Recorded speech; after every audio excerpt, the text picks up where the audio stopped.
"Marry me tonight," he said, "or those men will have you on a train before sunrise." Abigail Carter had run 3 days straight, slept in 2 barns, and eaten almost nothing. She had $12, no name she dared use, and hunters closing in from both ends of the street. She had planned for everything except a stranger offering her his name. She stared at the cowboy. He wasn't asking. He wasn't performing. He was simply telling her the truth about how much time she had left, and she had none. If this story already has your heart, subscribe to the channel, hit that notification bell, and drop a comment telling me what city you're watching from. I want to see how far this story travels. The bounty hunters were good at their job. Abigail Carter knew that because she had been running for 3 days and they were still behind her. Not close enough to grab her. Not far enough to forget. They moved the way men move when they're being paid well, patient, methodical, unhurried. They knew she had no money, no connections, no real plan.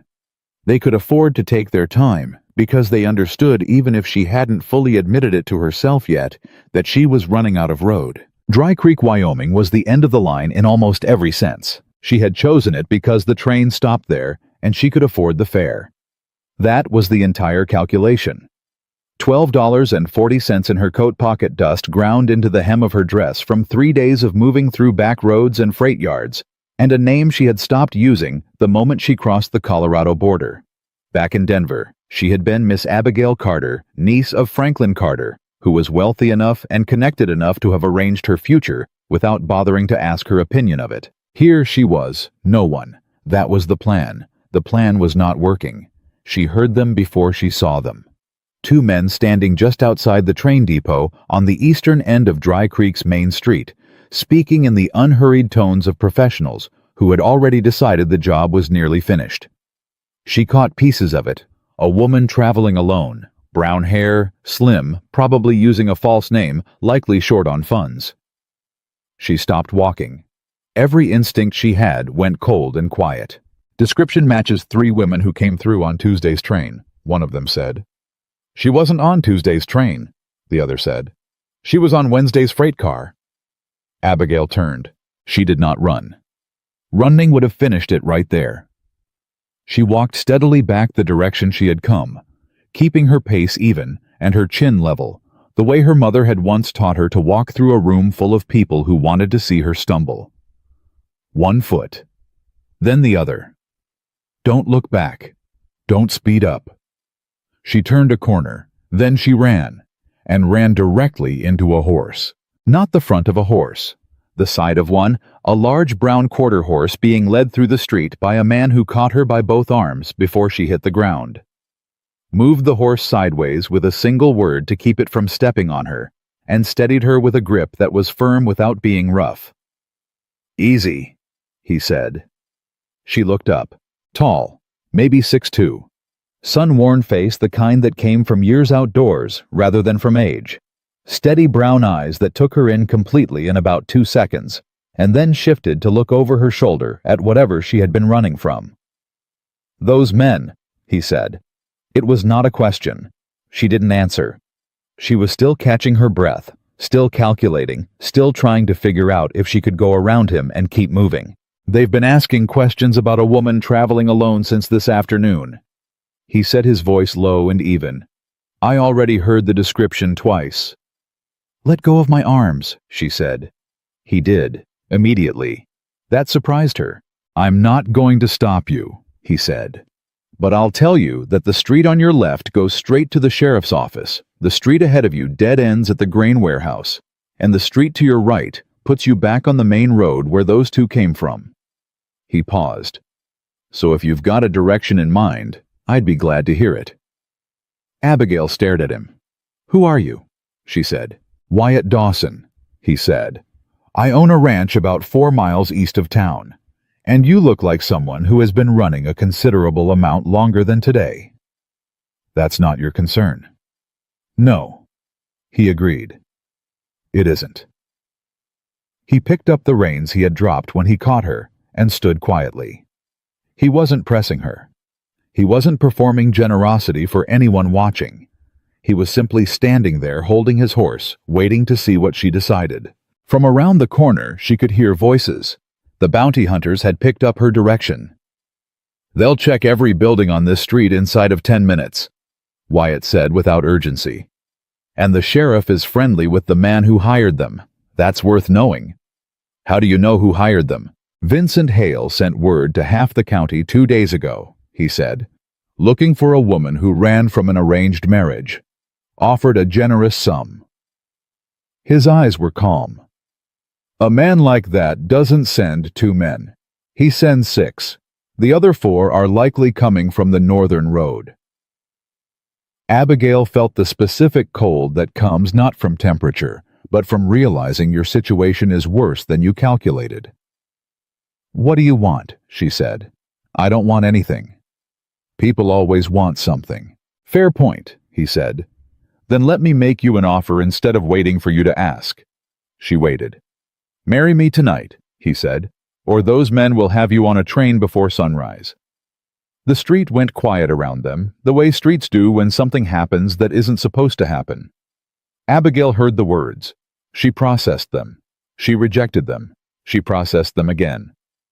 "That is the strangest thing anyone has ever said to me," she said. "I imagine so." "You don't know me." "No," he said. "I don't." "You don't know what I'm running from." "You're running from Vincent Hale," he said, "which tells me enough." "And you think a marriage certificate is going to stop men with guns and legal paperwork? In Wyoming territory," he said. "Yes, I do. A married woman is her husband's legal concern. Taking her off his property against her will without a court order signed by a territorial judge is a serious legal matter. Hale has money and connections in Colorado. Not here." He tilted his head slightly. "Not on my land." Abigail looked at him for a long moment. Behind her, she could hear footsteps.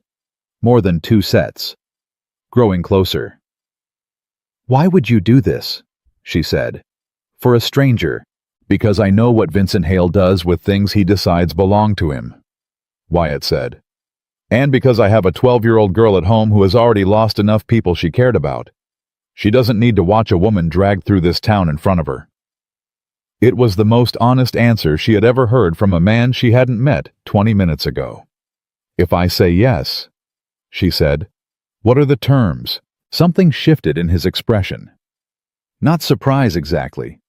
More like recognition, the look of a man who had just discovered the person he was talking to was considerably sharper than the situation suggested.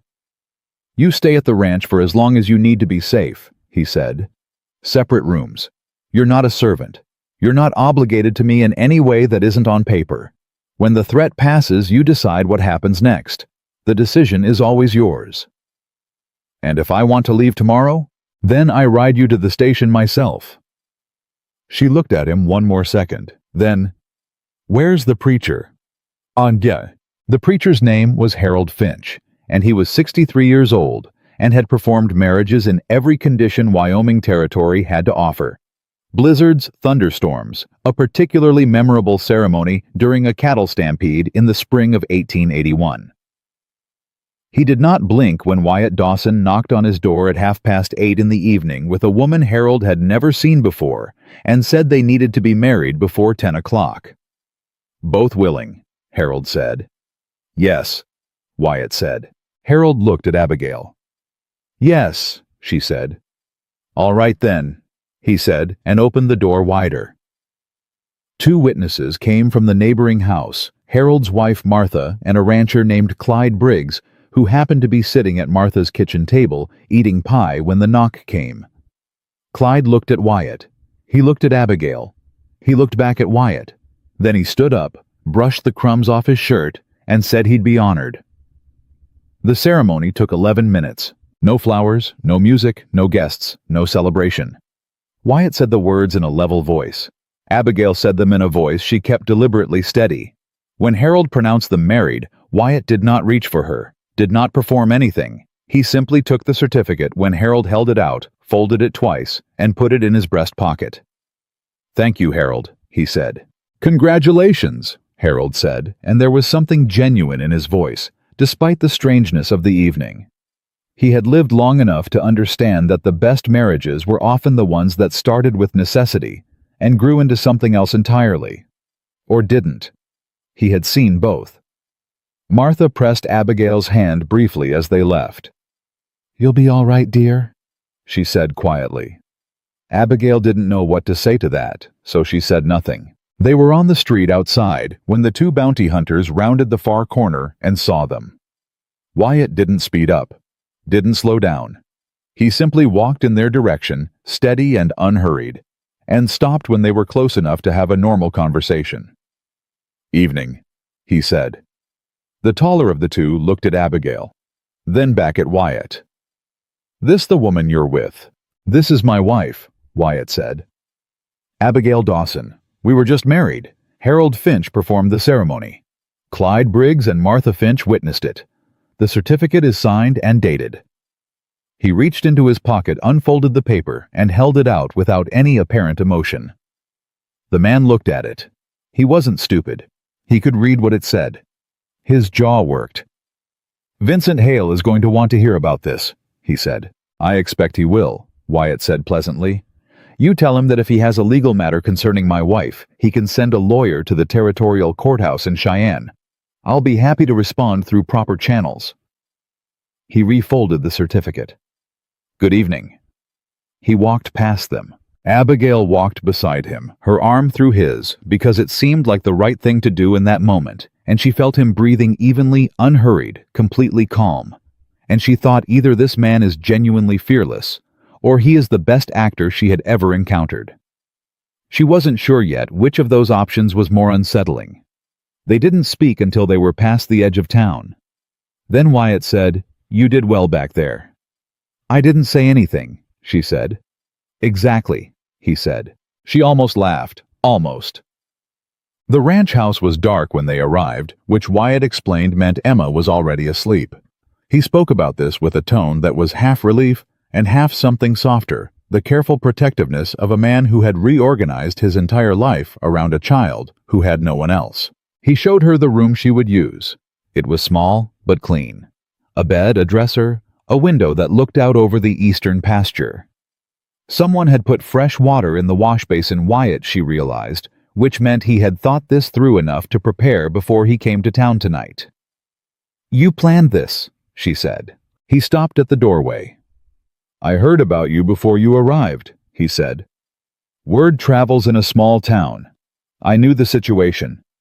I came to town tonight thinking I might be able to help somehow." He paused. "I didn't plan the proposal. That part was improvised." "You improvised a marriage." "I improvised a solution," he said. "The marriage was the mechanism." She looked at him for a moment.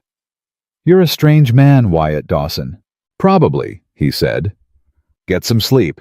Emma will have questions in the morning that I'd rather not face alone if it's all the same to you." He pulled the door shut. Abigail stood in the middle of a stranger's room, wearing a stranger's name on a certificate in a stranger's house, and thought about the fact that 24 hours ago she had been sleeping in a barn outside Laramie, certain that her situation could not possibly get more complicated. She sat down on the edge of the bed. She thought about Vincent Hale, about her uncle, about the papers she had overheard discussed in careful voices in rooms she wasn't supposed to be, in the land rights her father had left her, the water reserves attached to the family property, the quiet, methodical way that two men had arranged her future like a business transaction. She thought about Wyatt standing in the street, calm and direct, holding a horse with one hand and offering her a way out with the other. She thought about 11 minutes in a preacher's parlor and a folded certificate in a breast pocket. Then she lay down, pulled the blanket over herself, and for the first time in 3 days, she slept without listening for footsteps outside the door. She woke to the sound of a child arguing. Not crying, not afraid.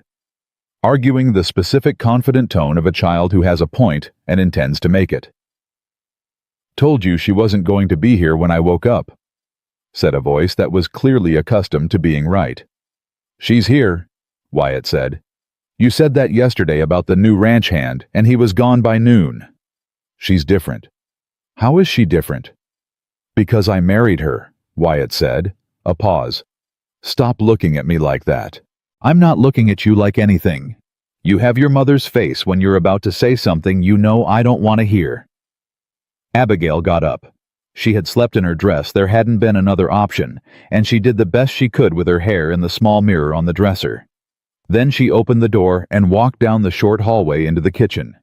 The child turned around, 12 years old, dark hair, brown eyes that were sharp and direct, and contained approximately 40 years of careful observation inside a young face.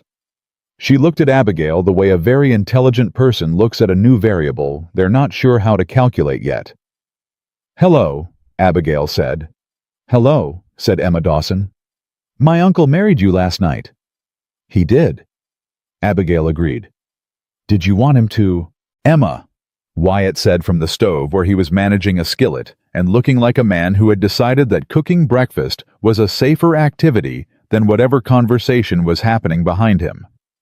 "It's a reasonable question," Emma said without looking away from Abigail. "It's a personal question. Most reasonable questions are." Abigail sat down at the table. She looked at Emma directly because she had learned early that children who ask sharp questions deserve sharp answers. "I agreed to it," she said. "It was my choice." "Why?" "Because some men were looking for me and your uncle thought it would help." Emma considered this. "Are they going to come here?" "Probably," Abigail said. "But not the way you're thinking. They'll come with lawyers, not guns. Your uncle made that very clear to them last night." Emma looked at Wyatt's back, then back at Abigail. Something shifted in her expression, not trust exactly, but the first consideration of it. "Do you know how to cook?" Emma asked. "I do." "Uncle Wyatt burns everything."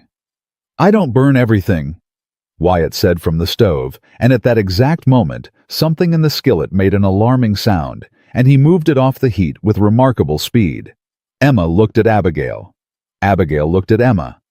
"I can cook breakfast," Abigail said. Emma pulled out the chair across from her and sat down with the satisfied expression of someone whose assessment had been confirmed. "Good," she said. "We've needed that for a while." And something in the kitchen shifted quietly without announcement from strange to almost ordinary. Almost. The foreman's name was Pete Harlan, and he had worked Dawson Ranch for 11 years, which meant he had seen things come and go and had developed opinions about most of them. He met Abigail in the yard the first morning with his hat in his hands and an expression that was polite on the surface and deeply skeptical underneath. "Ma'am," he said. "Mr. Harlan," she said. "Pete's fine." He looked at Wyatt. "You sure about this?" "Pete," Wyatt said. "I'm asking because we've got Calloway's men pushing on the south fence again. The banknote is 3 weeks from due, and now there's the matter of—" "Pete." "I'm just saying it's a complicated time." "I'm aware of what time it is," Wyatt said. "Abigail is my wife. That's the end of the question." Pete looked at Abigail again. She met his eyes without flinching. He had the look of a man who could be won or lost in a first impression, and knew it. "Can you ride?" he said. "Yes," she said. "Can you ride without complaining about it?" "I just ran 3 days through Wyoming in July," she said. "I think I can manage a horse."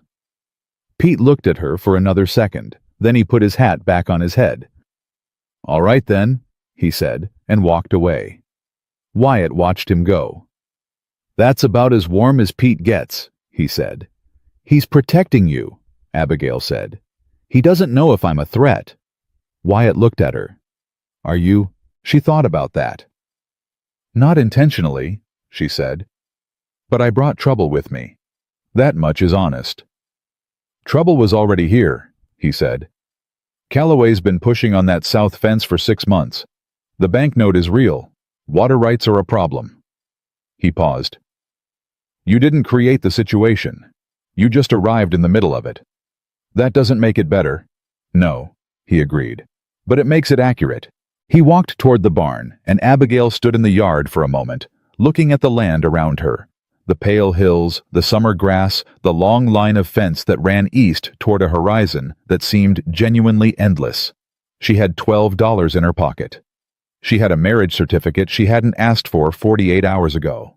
She had a fake name that had now become the only legal one she possessed, and somehow for the first time in months she did not feel entirely alone. She wasn't sure what to do with that.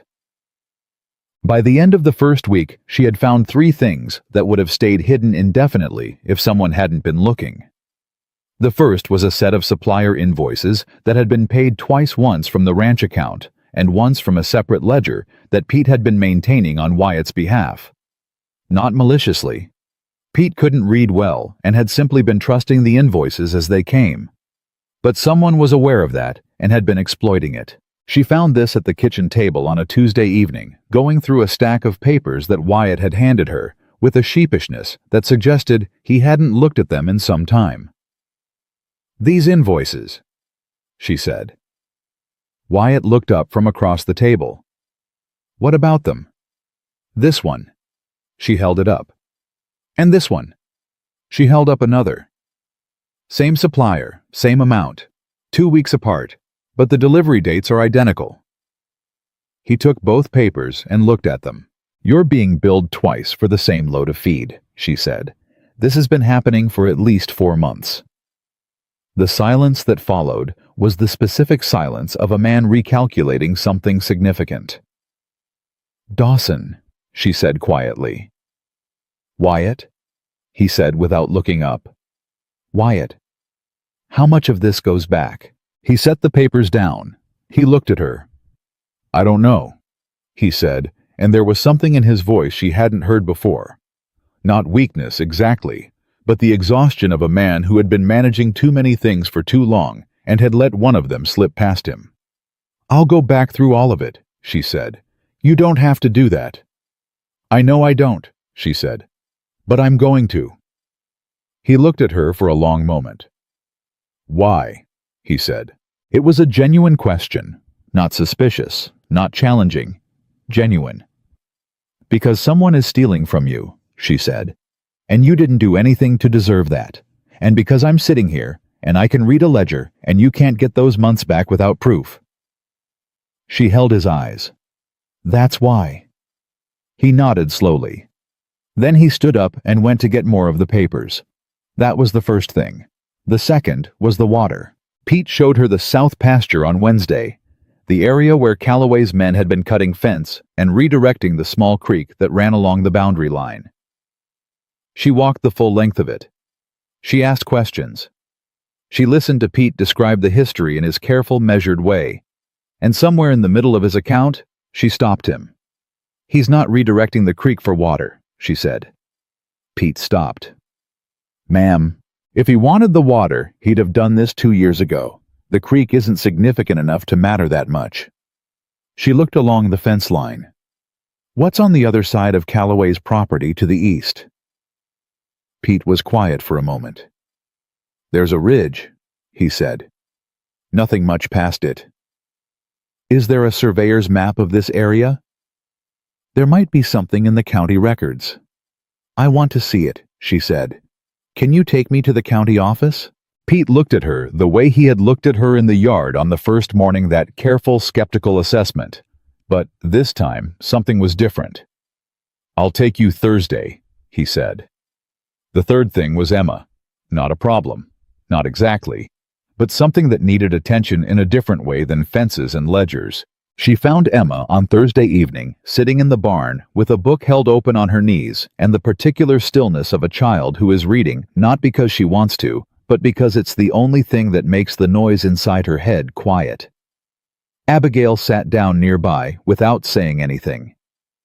After a while, Emma said without looking up, "My mother used to read to me." "What did she read?" Abigail said. Emma considered. "Everything," she said. She didn't care what it was. She just liked the reading. "What are you reading now?" Emma held up the book. Abigail read the title. "I've read that," she said. Emma looked up for the first time. "Did you like it?" "I loved it," she said. "But I thought the ending was wrong." Emma's eyes went sharp with interest. "Why?" "Because she should have chosen differently," Abigail said. "She had more options than she allowed herself. Emma considered this very seriously for a moment. Then she said, "Uncle Wyatt thinks I read too much." "Why does he think that?" "He says it gives me ideas." "Does it?" "Yes," Emma said with great satisfaction. Abigail laughed. It was a real laugh, the first one she'd had in longer than she wanted to calculate, and it came out of her with a kind of relief she hadn't expected. Emma looked at her with something shifting visibly in her expression, something that had been held back and was now considering whether to come forward. "Will you read with me?" Emma said, like she used to. The question sat in the air between them, and Abigail felt something she had not felt since she left Denver, the specific dangerous warmth of beginning to care about something she hadn't planned on caring about. "Yes," she said. "I will." She meant it as a temporary yes. She didn't know yet that it would become permanent. That night, Wyatt found her still at the kitchen table. The ranch ledgers spread in front of her, a small list of numbers written in her careful hand on a piece of paper beside them. He sat down across from her and looked at the list. "How bad?" he said. "The duplicate billing goes back 8 months," she said. "The total is significant but recoverable. If you file a formal complaint with the supplier and provide documentation, you have grounds to demand repayment or offset future orders." She paused. "But that's not the most important thing." "What is?" "The supplier isn't working alone," she said. "The invoices were submitted by someone who had access to both ledgers. That means someone on this ranch or someone with regular access to it is involved." She held his eyes. "I'm sorry. That's not what you want to hear." Wyatt was quiet for a moment. "No," he said. "It isn't." "I can keep going through the records," she said. "I'll find it eventually. But you should know before I do." He nodded slowly. He looked at the papers. He looked at her. "You found all of this in a week," he said. "I was looking," she said simply. He was quiet for a long moment. The house was settled and dark. Emma long asleep, the ranch outside, breathing its slow nighttime breath. "Why did you really run from him?" he said. "Not what I know, what I don't." She looked at him. It was late. She was tired. She was sitting in a kitchen that was not hers, married to a man she had known for 8 days, and he was asking her a question that deserved a real answer. "My father left me land," she said. "Property outside Denver with water rights attached. Those rights are worth considerably more than the land itself. Vincent Hale understood that before I did." She paused. "The marriage arrangement wasn't about me. It was about transferring those rights to him legally through the marriage contract. My uncle was to receive a payment for the arrangement."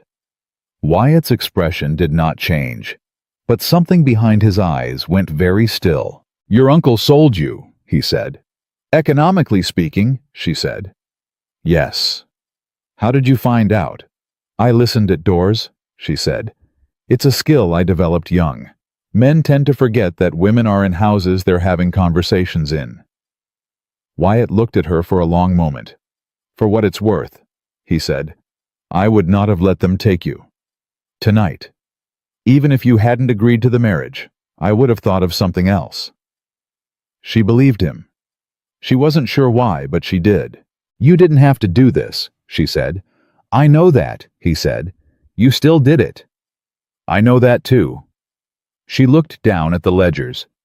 She looked back up at him. Something was building in the room that neither of them was willing to name, yet too new, too complicated, too many layers between where they were and what it might eventually mean. "I'll keep going through the records," she said. "All right," he said. He stood. He moved toward the hallway. He stopped at the doorway. "Abigail," he said. She looked up. "Thank you," he said, "for looking." Then he went down the hall, and she was alone with the ledgers and the lamplight and the quiet sound of a ranch at night, and the unsettling certainty that she was already more involved in this place than she had planned to be. She had told herself temporary.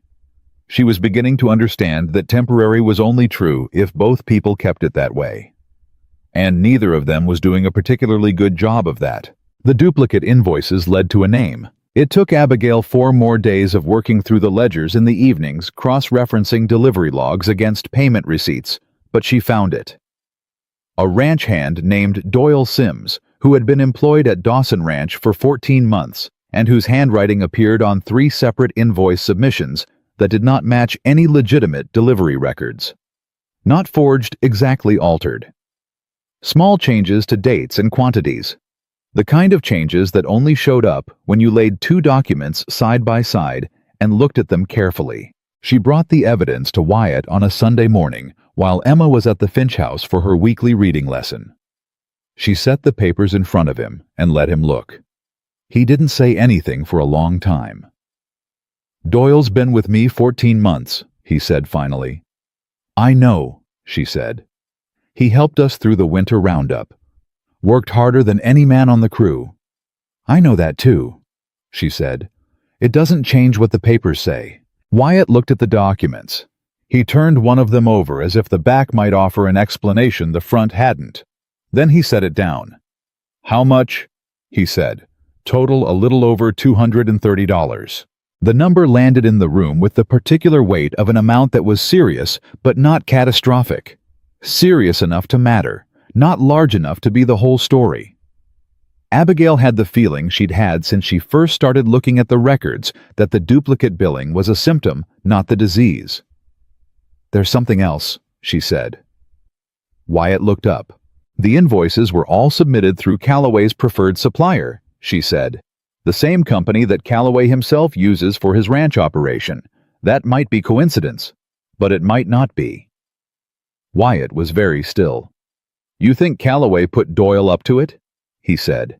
"I think it's possible that Doyle was given an arrangement that seemed beneficial to him without him fully understanding who was pulling the string," she said carefully. "Or he understood completely and didn't care. I don't know which. But I think you need to have that conversation with him directly, and I think you should have Pete present when you do." "Why Pete?" "Because Doyle respects Pete," she said. "And because if there's any part of Doyle that regrets this Pete's presence, gives him a way to say so without losing every shred of dignity in the process." Wyatt looked at her. "You've thought about this," he said. "I think about things," she said simply. He nodded. He picked up the papers and straightened them into a careful stack. Then he said without looking up, "What would you do if you were me?" The question caught her off guard. Not because it was complicated, but because he was asking it genuinely, not testing her, not performing consultation. He actually wanted her answer. "I'd talk to him privately first," she said. "Give him the chance to explain. If the explanation holds any water at all, you learn something. If it doesn't, you know exactly what you're dealing with." She paused. "Men who are cornered publicly make enemies. Men who are given one honest chance sometimes make different choices." Wyatt was quiet for a moment. Then he stood up, tucked the papers under his arm and said, "I'll find Pete." He was halfway to the door when he stopped. "Abigail," he said. She looked up. "You're good at this," he said, not warmly, not effusively, just directly the way he said everything. Then he walked out. She sat at the table for a moment after he left, aware of something shifting quietly inside her chest. Something she didn't have a name for yet and wasn't sure she wanted one. She went back to the ledgers. The conversation with Doyle happened that afternoon. Abigail wasn't present for it. It wasn't her place to be. But she heard about it from Pete that evening when he came in for coffee and stood at the kitchen counter with his hat in his hands and his expression carrying the particular weight of a man who had just watched something he didn't enjoy watching. "He admitted it," Pete said. "How much of it?" she asked. "All of it. Said a man came to see him 4 months ago. Offered him money to make small changes to the invoices, said it was just a bookkeeping arrangement, said no one would ever check." Pete paused. "He's young, and he was stupid about it. Doesn't make it right." "No," she agreed. "It doesn't." What did Wyatt decide? Let him go. Gave him his wages through the week and told him to be off the property by morning. Pete looked at his coffee. He also told him he wasn't going to pursue it legally on one condition. What condition? That Doyle writes down the name of the man who came to see him. Abigail set down the pot she was holding. Did he?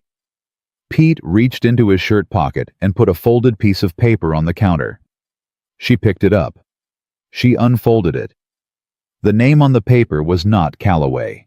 It was a name she recognized from Denver, a name connected to her uncle's business dealings. A name that had appeared in conversations she had listened to through closed doors. A lawyer. A man who moved between Colorado and Wyoming territory with the kind of ease that came from having clients in both places who needed things handled quietly. Her hand was steady when she put the paper down. She was proud of that. "Pete," she said. "Where is Wyatt?" "South pasture, checking the fence line." She folded the paper and put it in her pocket. "Thank you," she said. She found Wyatt at the fence where Calloway's men had been cutting wire. He was crouched down examining the most recent cut, and he stood when he heard her coming. She handed him the paper without preamble. He read it. He looked at her.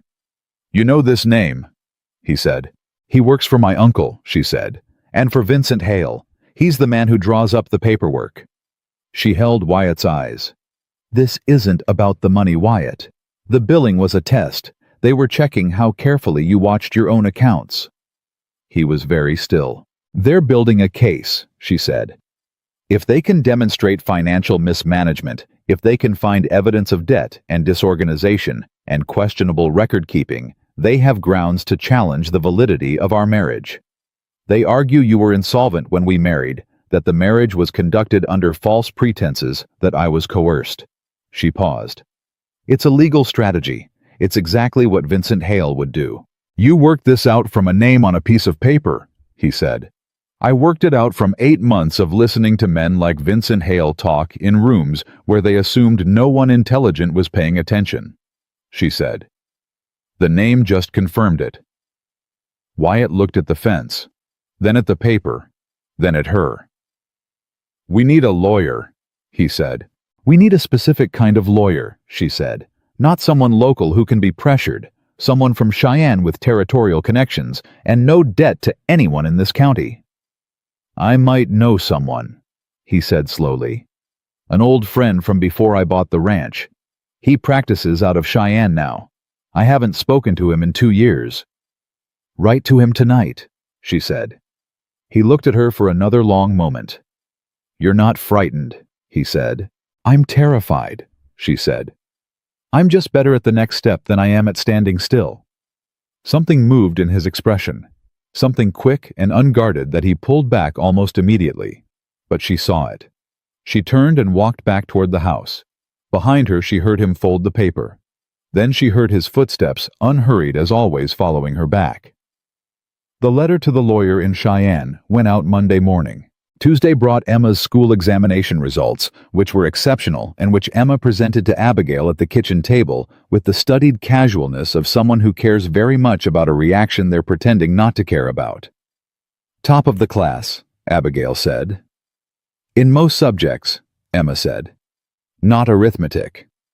"Second in arithmetic is still second." "It's not first," Emma said. Abigail looked at her. "How far behind the first-place student are you?" Emma hesitated. 3 points. "On what scale?" 100. "Emma," she said, "you're 3 points from perfect in the subject you like least. That's not a failure. That's a goal with a very clear path." Emma considered this with the seriousness she applied to most things. "Will you help me with it?" "What does your uncle say when you ask him?" "He says he'll look at it later, and then he looks at it wrong and gets frustrated." Abigail pressed her lips together to keep from smiling. "Yes, I'll help you with it."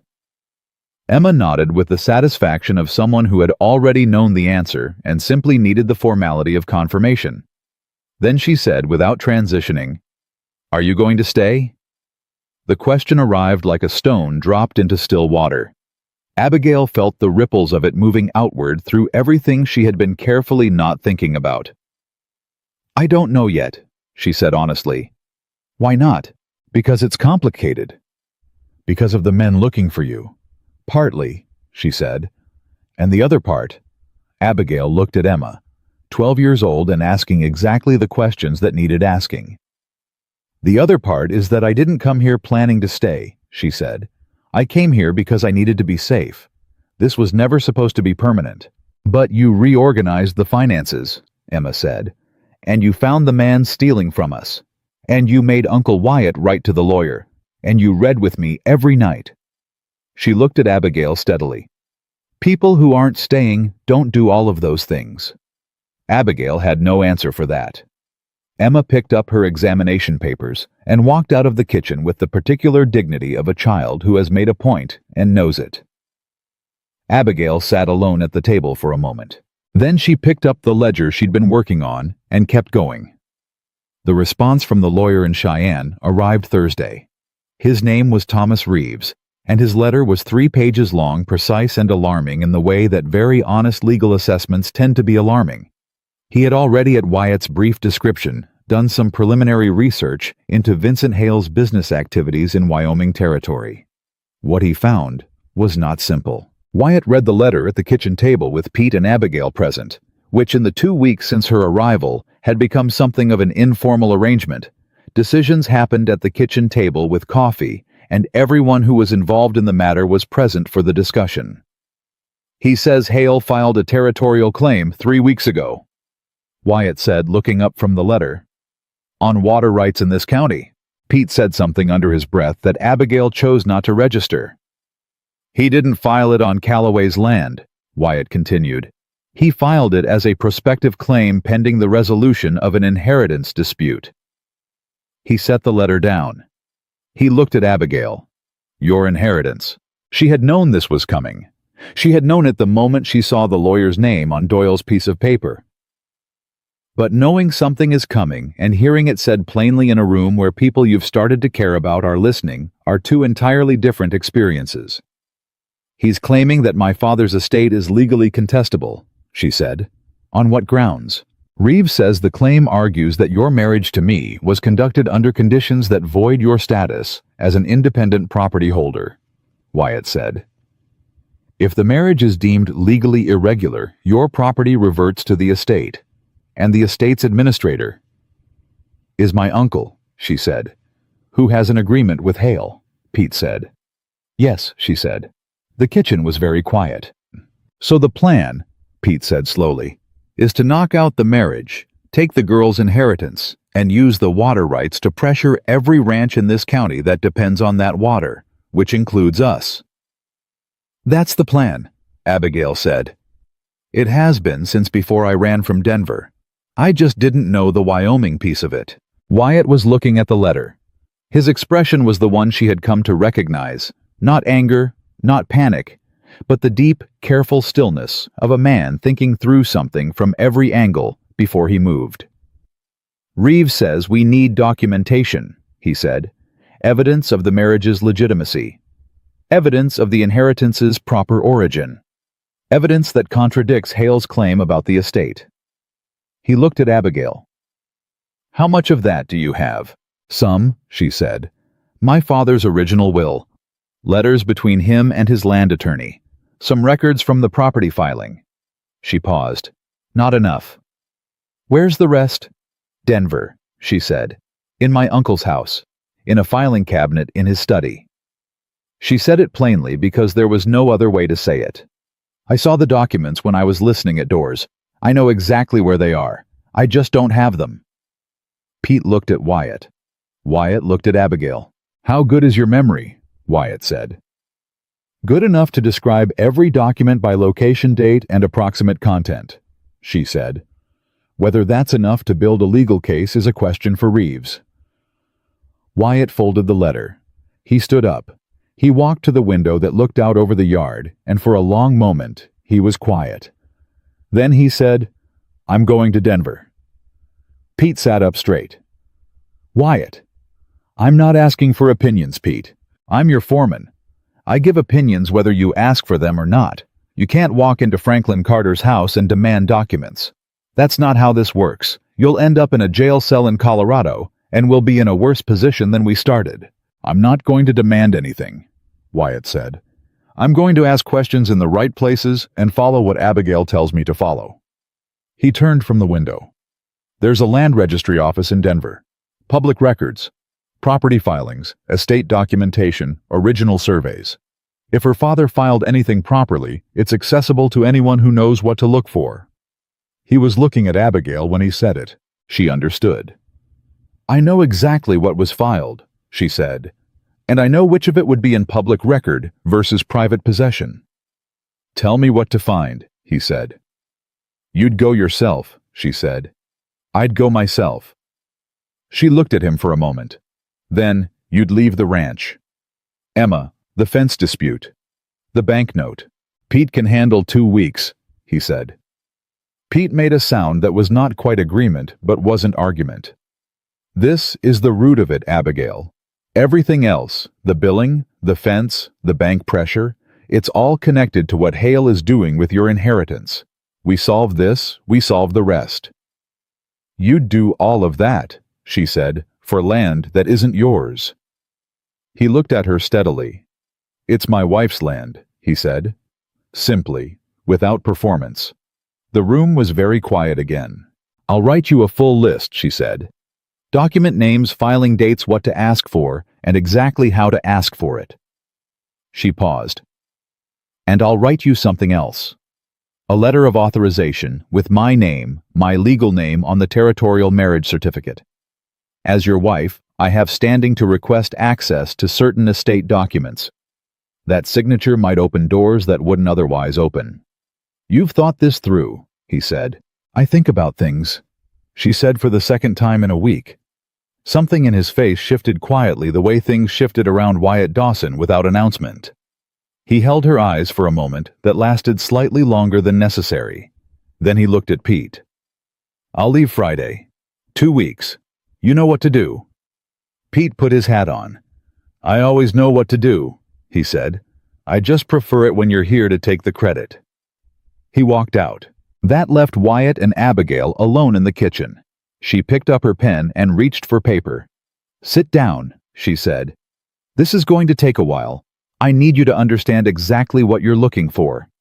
He sat down across from her. She began to write, and she began to explain, and he listened the way he did everything completely without interrupting, without performing attention, just present, just there. At some point, Emma appeared in the doorway in her nightgown. Looked at the two of them bent over a table covered in papers. At 9 o'clock in the evening, decided this was acceptable, and went back to bed without comment. They worked until past midnight. When Abigail finally set down her pen, her hand ached, and the list in front of Wyatt was 4 pages long, with notes in the margins. Will this be enough? She said. I'll make it enough, he said. She looked at him. Wyatt, what if it isn't? What if Hale has already moved faster than we think? What if the claim has already been processed and we're 2 weeks behind? He met her eyes. Then we deal with what we find, he said. We don't lose before the fight happens. She exhaled slowly. You're very calm for a man who married a stranger 2 weeks ago and is now involved in a territorial legal dispute over land he didn't know existed. I'm calm because panicking doesn't help, he said, and because I've dealt with worse. Has anyone ever told you that you're almost aggressively practical? Emma tells me I have no sense of drama, he said. Emma is right.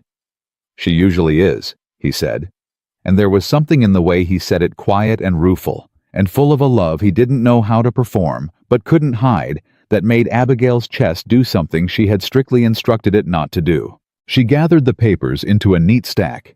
She pushed the 4-page list toward him. She stood up. Be careful in Denver, she said. I will. If you see my uncle, I won't see your uncle. If you do, Abigail, he said, I will be careful. She looked at him for one more moment. He was watching her with that steady, unhurried attention that she had stopped knowing what to do with about 5 days ago. Good night, she said.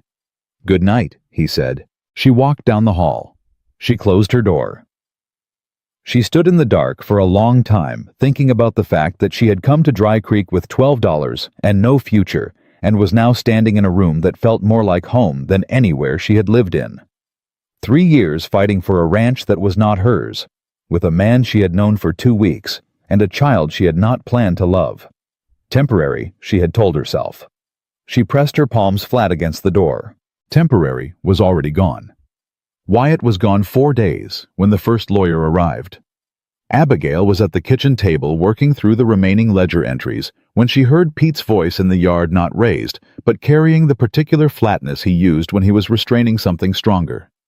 She set down her pen and walked to the door. 2 men on horseback, both in town clothes, the kind that announced money without announcing work. The one doing the talking had a leather case across his saddle and the smooth, unhurried manner of a man who had delivered bad news professionally for many years and found it agreeable work. "I'm looking for Abigail Carter," he said. "There's no one here by that name," Pete said. "Abigail Dawson, then. Recently married." "Mr. Dawson isn't home." "I'm not here to see Mr. Dawson." Abigail stepped out onto the porch. "I'm Abigail Dawson," she said. "What do you want?" The lawyer looked at her with the careful assessment of a man cataloging everything he saw for later use. "My name is Gerald Marsh," he said. "I represent the estate interests of Franklin Carter of Denver, Colorado, and certain business associates of his. I have documents I'm required to deliver to you personally." "Then deliver them," she said. He reached into the leather case and produced an envelope. Pete took it from him before he could move toward the porch, which Marsh accepted with the practiced neutrality of a man who expected resistance. "You'll find inside a formal notice of estate contestation," Marsh said, "filed 3 days ago in the Wyoming Territorial Court in Cheyenne. The notice challenges the validity of certain property arrangements made by your late father, Thomas Carter, on the grounds that documentation supporting those arrangements cannot be verified." He paused. "There is also a personal communication from your uncle Franklin Carter." "I'll read it," she said. "Is there anything else?" "I'm instructed to inform you that Mr. Carter is prepared to resolve this matter privately, without further legal proceedings, if you are willing to discuss the terms of your father's estate directly with him. Tell Mr. Carter that any communication he wishes to have with me should be directed through Thomas Reeves of Cheyenne," she said. "Mr. Reeves is our attorney." Marsh didn't blink. "Mr. Carter anticipated that response," he said. "He asked me to tell you that the private resolution he's offering would be considerably more favorable to your situation than what a territorial court is likely to produce. Given, and these are his words, not mine, given the irregular circumstances of your current marriage." The words landed exactly where they were intended to land. Abigail kept her face entirely still. "Good day, Mr. Marsh," she said. He looked at her for one more moment. Then he turned his horse, and both men rode back toward town. Pete waited until they were out of hearing range. Then he said, "How worried should I be?" "Moderately," she said. "They filed faster than we expected. Wyatt needs to know." She turned back toward the house. "I need to send a telegram." The telegram went to the hotel in Denver, where Wyatt had said he would be staying. She wrote it carefully, keeping the language neutral, in case other eyes read it, which she assumed they would. She told him the filing had happened, that the estate challenge was moving through Cheyenne, and that Reeves needed to be contacted immediately. She signed it with her name, and then after a moment's hesitation, added 2 words she hadn't planned: "Come home." She stared at those 2 words for a moment. She didn't take them out. The response came the following evening. Wyatt's telegrams were always brief and always said exactly what needed saying and nothing else. This one read, "Found what we needed. Reeves contacted. Home in 4 days. Hold." She read it twice. She folded it. She put it in her pocket. Hold. She could do that. What she had not accounted for was Vincent Hale arriving in person. He came on a Thursday, 6 days after Wyatt had left with 3 men, and a confidence that Abigail recognized immediately as the specific arrogance of someone who has decided the outcome before the conversation begins. He was younger than she had imagined, from the way her uncle discussed him, early 40s. well-dressed with a pleasant face that concealed nothing about the unpleasant mind behind it once you knew what you were looking at. He came to the front of the ranch house and he asked for her by name, and when she came to the door he smiled as if they were old acquaintances, resuming a delayed conversation. "Miss Carter," he said. "Mrs. Dawson," she said. "Of course." The smile didn't change. "I wonder if we might speak privately." "We're speaking now," she said. "Pete stays." Hale glanced at Pete, who had materialized at the edge of the porch with the quiet efficiency of a man who has been watching for trouble long enough to recognize it at a distance. Hale assessed him briefly and returned his attention to Abigail. "I want you to understand something," Hale said, his tone shifting to something he probably thought sounded reasonable. "I have no interest in causing you difficulty. This situation has become unnecessarily complicated because you made a decision, an understandable decision given your circumstances, that has created legal tangles for everyone involved." "The legal tangle," she said, "is your estate contestation filed in Cheyenne 3 days ago. A formality," he said, "easily withdrawn, if we can reach an understanding." "What kind of understanding?" "Your father's water rights," he said. "That's all this has ever been about, Abigail. I'll be direct with you because I think you prefer direct." He paused, apparently waiting for acknowledgement. She gave him nothing. He continued. "Those rights properly transferred benefit both the Carter estate and several ongoing development interests in this territory. Your father's will complicates the transfer. Your marriage complicates it further, but complications can be resolved." "You want me to sign over my father's water rights?" she said. "In exchange for a very fair settlement," he said. "Financial security. No further legal proceedings. A clean break from a situation that could otherwise become very unpleasant for you and for everyone connected to your current arrangement." He said arrangement the way people say a word they've deliberately chosen because it's accurate and insulting at the same time. "And if I decline," she said, "then the territorial court proceedings move forward," he said, and the pleasantness in his voice finally showed its actual temperature, cool and completely indifferent.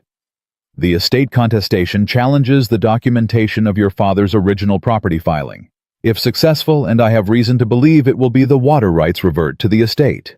Your uncle, as estate administrator, has already agreed to a transfer arrangement with my business partners."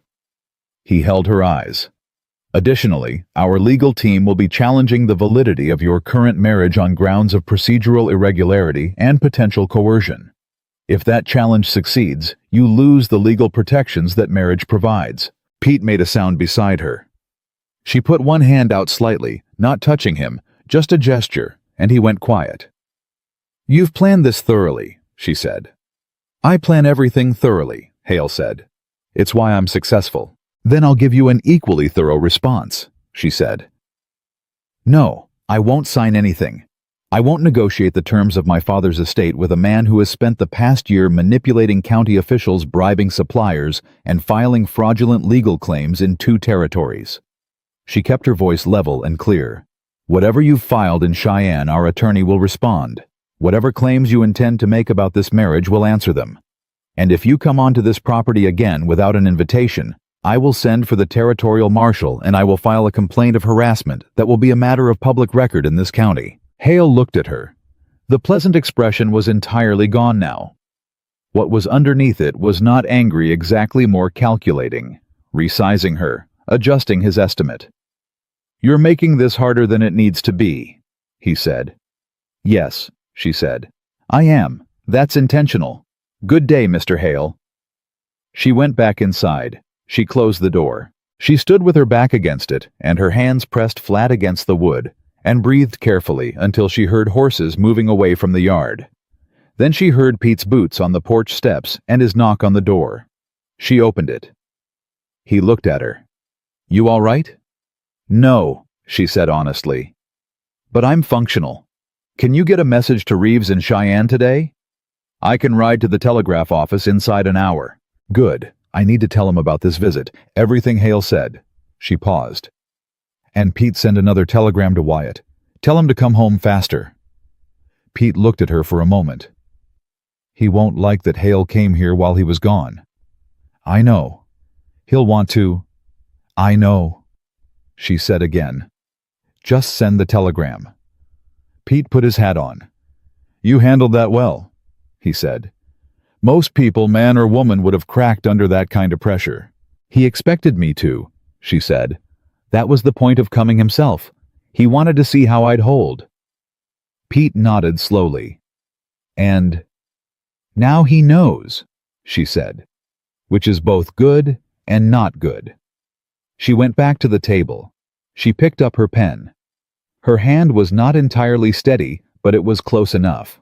She wrote everything down, every word of Hale's conversation, every implied threat, every specific legal claim he had mentioned.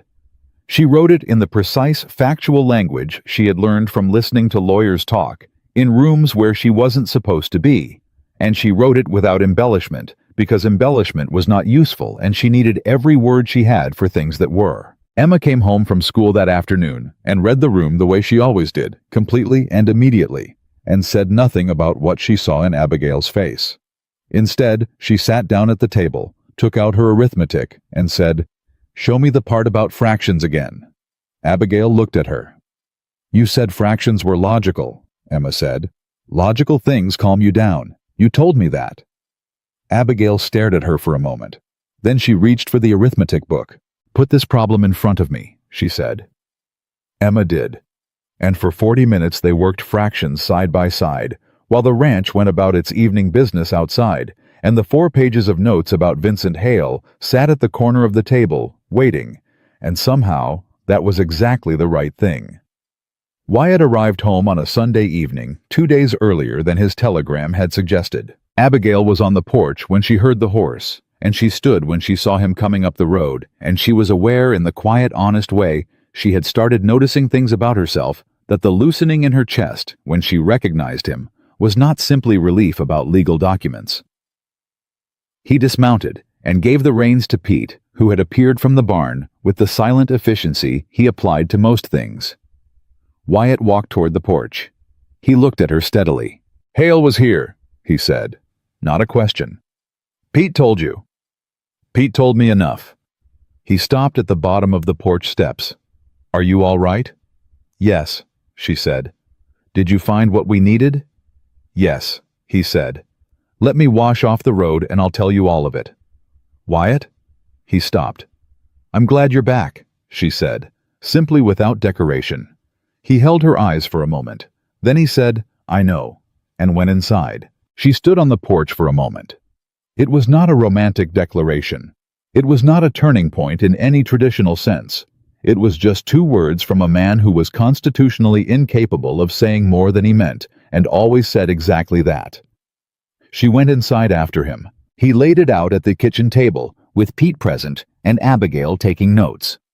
He had found 3 things in Denver's public land registry that directly contradicted Hale's estate contestation. Her father's original property filing, dated 1879, included an explicit rights designation that named Abigail as sole heir to the water claims, not the estate at large, but specifically the water rights. That designation had been recorded properly and was a matter of public record. The estate contestation was arguing that the documentation was unverifiable, but the registry record alone made that argument substantially harder to sustain. Additionally, Reeves and Cheyenne had responded to Wyatt's communication with information that shifted the ground further. 2 territorial officials who had signed documents supporting Hale's claim had within the past 18 months received payments from a business entity connected to Hale's investment group. Reeves had evidence of this and was preparing to file a formal complaint with the territorial court. "How solid is it?" Abigail said. "Solid enough to get us to the hearing," Wyatt said. "Not solid enough to guarantee the outcome." "When is the hearing?" 6 weeks, he said. "County courthouse. Reeves will present. We need to be there." Pete said, "What about before the hearing?" 6 weeks is a long time if Hale decides to apply pressure. "He already is," Abigail said. She slid her notes from Hale's visit across the table. "He came with 3 men. He offered me a settlement. When I refused, he made the threat-specific challenge the marriage validity, challenge the property documentation file in 2 jurisdictions simultaneously. She paused. He's counting on us running out of money for legal defense before the hearing. Wyatt read her notes. His jaw tightened slightly, which on his face was equivalent to another man's visible fury. He came here, he said, while I was gone. He timed it deliberately, she said. He wanted to see how I'd handle it without you. And I told him no, and sent him away, she said. But Wyatt, he has more resources than we do. The bank note, the legal costs, the fence repairs if he applies pressure to the bank at the same time. He already has, Pete said quietly. Both of them looked at him. Pete's expression said he had been waiting to find the right moment for this, and had just decided there was no right moment. Got word yesterday from the bank manager, Hendricks, said the note on the ranch property has been, he used the word flagged, some outside inquiry about the status of the debt. The word flagged sat in the room. How much time on the note? Abigail said. 3 weeks, Pete said. Same as it was before. Can we cover it? Wyatt said. Pete looked at the table. That was answer enough. Abigail's mind was already moving through the numbers. She had spent 3 weeks in those ledgers. She knew the accounts the way she knew her own handwriting. The recovered billing amount from the supplier dispute, she said. If we demand repayment in full and the supplier settles before the note comes due. It's not enough, Wyatt said quietly. It's close, she said. And if we defer the fence repair materials, the south fence needs wire now. If Calloway's men cut it again. I know, she said. I know. She pressed her palms flat on the table. I'm trying to find the number, Wyatt. Give me a moment. He was quiet. Pete was quiet. She worked through it in her head. Amounts, dates, what could be moved and what couldn't. Then she said, the property. Wyatt looked up. My father's property in Denver, she said. Not the water rights, the land itself, the house and grounds. Even with the estate contestation, the land itself is not in dispute. The contestation is specifically about the water rights designation. She met his eyes. I can authorize a sale of the land. The proceeds would more than cover the banknote and the legal costs through the hearing. The room was very still. That's your inheritance, Wyatt said. The water rights are the inheritance, she said. The land is property that's been sitting empty for 2 years because I've been running. It's not doing anyone any good. She held his eyes steadily. It's a practical solution. Abigail, it's my decision, she said, not harshly, just clearly. That's what you told me the night we married. Any decision about my situation is mine to make. He held her gaze for a long moment. Yes, he said. I did say that. Then this is my decision, she said. We use the land to cover the note and the legal costs. We go to that hearing in 6 weeks with Reeves, and we put every document we have in front of that judge. She paused. And we win. Pete looked at Wyatt. Wyatt looked at Abigail. All right, Wyatt said. I'll write to Reeves tonight, she said. He'll need to handle the sale authorization. She pulled a fresh piece of paper toward her. She began to write. Pete stood and took his coffee and walked to the door. He stopped there. For what it's worth, he said to neither of them specifically. I've worked this ranch for 11 years. I've watched it get pushed and tested and squeezed from every direction. He paused. It's never had someone fight for it quite like this before. He put on his hat. Good night. He walked out. The kitchen was quiet. Wyatt sat across from her while she wrote, not speaking, not moving. He had the quality she had noticed in those first days, the capacity to be completely present in a room without demanding anything from it. She had thought it was detachment at first. She understood now it was the opposite. She was halfway through the letter when he said quietly, "Why are you doing this?" She kept writing, "Because it's the right thing to do." That's not the whole answer. She stopped. She set down her pen. She looked at him across the table, the lamp between them, the papers spread around them, the ranch settling into its nighttime sounds outside. "Because Emma asked me if I was staying," she said. And I didn't know how to tell her that the answer had already changed without me deciding it. She paused. And because you went to Denver and brought back what we needed without being asked. And because you've never once treated me like a problem to be managed. She held his eyes. And because this place is worth fighting for. You're worth fighting for. I think you know that. Wyatt was very still. Abigail, he said. Don't, she said quietly. Not tonight. It's too complicated tonight, and there's too much still to do. She picked up her pen. Let me finish the letter. He was quiet for a moment. Then, all right, she wrote. He stayed. Outside, the wind moved across the Wyoming hills, the way it always did, without asking permission from anyone, going exactly where it intended, carrying with it the particular smell of summer on the edge of turning toward fall. 6 weeks to the hearing. Hale would not wait quietly through those 6 weeks. She already knew that. The bank pressure was the first move. The next one would be worse. Men like Hale did not make a single threat and then stand still. They applied force continuously from multiple directions, and they relied on the people they were pushing, eventually concluding that the cost of resistance was higher than the cost of surrender. Abigail had spent 26 years watching men like that operate. She had never surrendered to one yet. She finished the letter, folded it, and set it beside her to be taken to the telegraph office in the morning. Then she looked at Wyatt. He had fallen asleep in the chair across from her, the way a man falls asleep after 2 days of hard travel, completely and without pretense. His head tilted slightly, his hands resting open on the table. She looked at him for a long moment. Then she got up, quietly, took the blanket from the back of the kitchen chair, and put it over his shoulders without waking him. She went down the hall to her room. She lay down in the dark.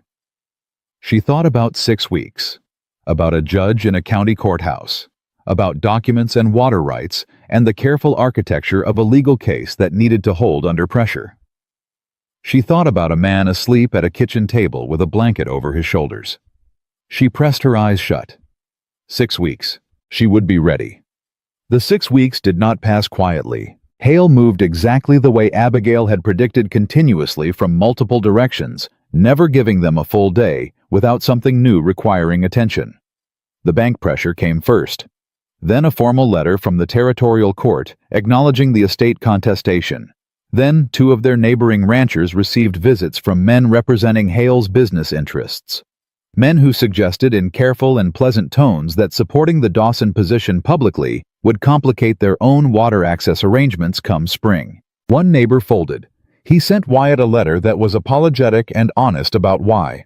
Wyatt wrote back telling him he understood and he meant it, and Pete watched him write it with an expression that said Pete would not have been so generous. The second neighbor, an older rancher named August Bellamy, who had been running cattle in the county since before Wyoming was a territory, sent the Hale representative off his property, with language that Pete later described as educational, and Abigail chose not to repeat in front of Emma.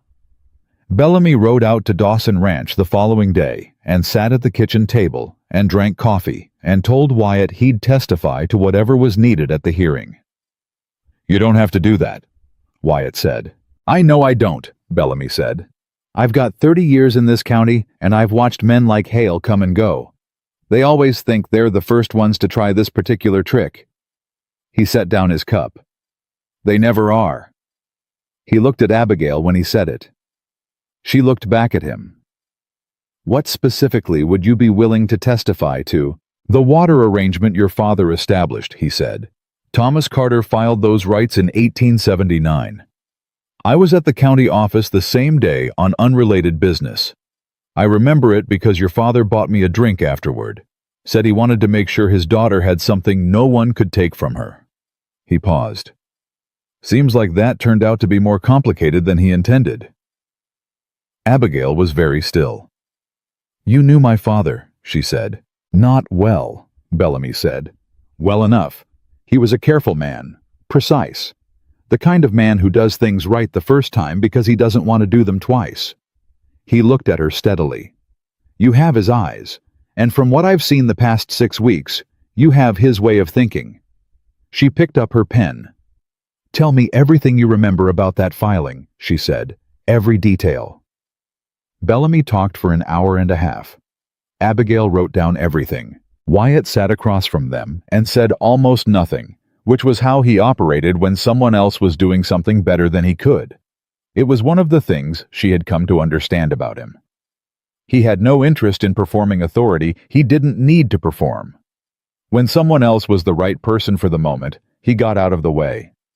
It was rarer than it should have been in her experience, and she valued it considerably. Reeves arrived from Cheyenne 4 days before the hearing, a compact and precise man in his 50s, who spoke quickly and moved through documents the way Abigail did, with the specific focus of someone who understands that the answer is always in the papers if you look carefully enough. He spent 2 days at Dawson Ranch going through everything they had assembled, and at the end of those 2 days, he sat at the kitchen table and told them where they stood. "The registry documentation is strong," he said. "Bellamy's testimony is valuable. A contemporaneous witness with no financial interest in the outcome carries significant weight. The evidence of payment to the 2 territorial officials is strong enough to challenge the credibility of the documents they signed in support of Hale's claim." He paused. "The weakness is the marriage challenge." "Tell me," Abigail said. "Hale's legal team will argue that the marriage was conducted under circumstances that call its validity into question," Reeves said. "Specifically, they'll argue that Wyatt had prior knowledge of your situation, that the marriage was a legal strategy rather than a genuine union, and that you were in a coercive situation that compromised your ability to give full consent." "That's backwards," Pete said from the corner where he had been sitting quietly. "She was being coerced by Hale. Wyatt gave her a way out." "I know that," Reeves said. "The challenge is demonstrating it to a judge who will be receiving a carefully constructed alternative account." He looked at Abigail.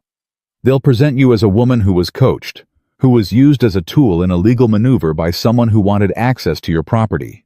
They'll suggest Wyatt's motivations were financial." The room was very quiet. Wyatt said, "What do we need to counter that?"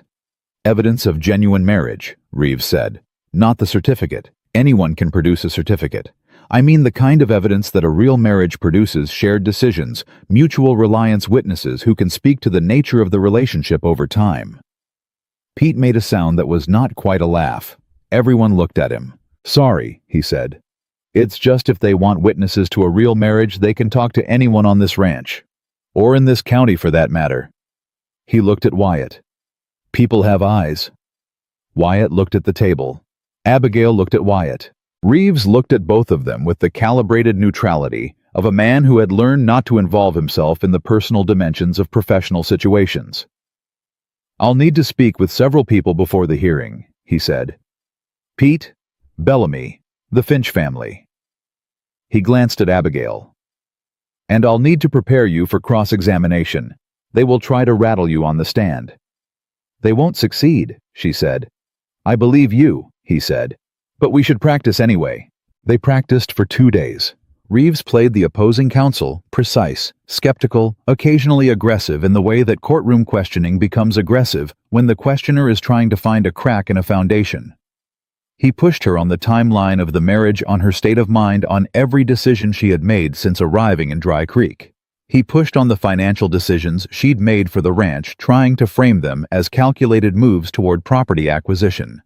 He pushed on Emma gently but deliberately, suggesting that her relationship with the child was performed for the benefit of appearances. That last one was the only moment she felt something close to actual anger. She kept it out of her voice. "My relationship with Emma Dawson," she said in the same measured tone she had used for 2 hours of examination, "is not relevant to the question of property rights. But since you've raised it, Emma lost her mother 18 months ago. She was living with a man who loves her completely and had no idea how to help her grieve. What happened between us happened because she needed someone, and I was there. If you'd like to ask her about it directly, I would welcome that." Reeves sat back. "Good," he said. "That's the right answer. Don't expand on it. Don't defend it. State it plainly and stop." "I know," she said. "I've been doing that for 2 hours." "You have," he said. "You're going to be fine on that stand." Wyatt, who had been sitting to the side watching the preparation sessions, said nothing.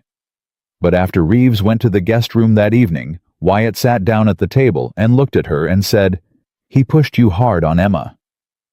"Yes," she said. "You held." "Yes." "How?" She thought about it honestly. "Because everything I said was true," she said.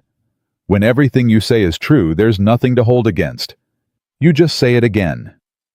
She paused. "The only thing that rattles you in a cross-examination is a lie you're protecting." Wyatt was quiet. "I don't have any of those," she said. "So I'm all right." He nodded slowly. He started to stand. "Wyatt," she said. He stopped. "Whatever happens at the hearing," she said, "I want you to know that none of this, none of what I've done here, none of what we've built together was a calculation. Not for me." She held his eyes. "You should know that before we walk into that courtroom." He looked at her for a long moment, long enough that she could see him deciding something, some interior conversation reaching a conclusion.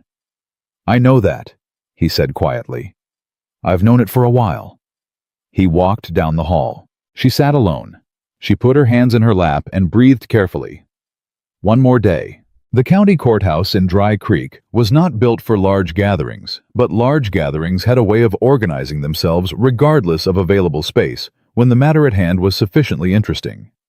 By the time Abigail and Wyatt arrived on the morning of the hearing, there were people standing along the walls and outside the open windows, and Pete had to walk ahead of them simply to create a path to the front of the room. Abigail saw Hale immediately.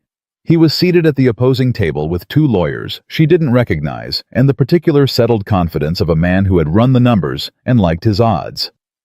He looked at her when she entered and offered a slight nod, the courtesy of someone who has already decided they've won and can afford the courtesy. She sat down beside Reeves and did not look at Hale again. Her uncle was not present. She had wondered about that. His absence was either a sign that he had distanced himself from the proceeding or that Hale had decided his presence would complicate the narrative. She filed the question and let it go. The judge's name was Arthur Pemberton. 60-years-old territorial appointee, a reputation for precision and impatience with procedural games. Reeves had prepared her for him. Specifically, he didn't like theatrics, didn't like delays, and had a particular intolerance for legal arguments that dressed financial motivations in the language of principle. Pemberton came in, sat down, looked at both tables and said, "Let's be efficient." Hale's lawyers went first. They were good. She had to give them that. They constructed the estate contestation argument with the smooth confidence of people who had done this before. The documentation questions the procedural irregularities they claimed surrounded her father's original filing, the two territorial officials whose signed statements supported the claim. They presented the marriage challenge as a secondary but significant element, framing the entire arrangement as a legal maneuver by a financially pressured rancher who had exploited a vulnerable woman's desperate circumstances. They did not mention that the vulnerable woman had reorganized the ranch finances, identified internal fraud, assembled the legal case against them, and had just spent 2 days in cross-examination practice that Reeves had called the most composed he'd seen. They weren't required to mention it. Reeves presented the registry documentation first. Clean direct the 1879 filing with the explicit rights designation in her father's own recorded language. Then Bellamy, who took the stand with the unhurried authority of a man who has been in this county longer than the courthouse walls, and said what he remembered clearly and without embellishment, and held up under the opposing counsel's questions with the unshakable quality of someone who is simply telling the truth about what he saw. Then the evidence of payment to the two territorial officials. Reeves laid it out document by document. One of the officials was present in the courtroom. Abigail watched his face while Reeves spoke. She watched the color drain from it.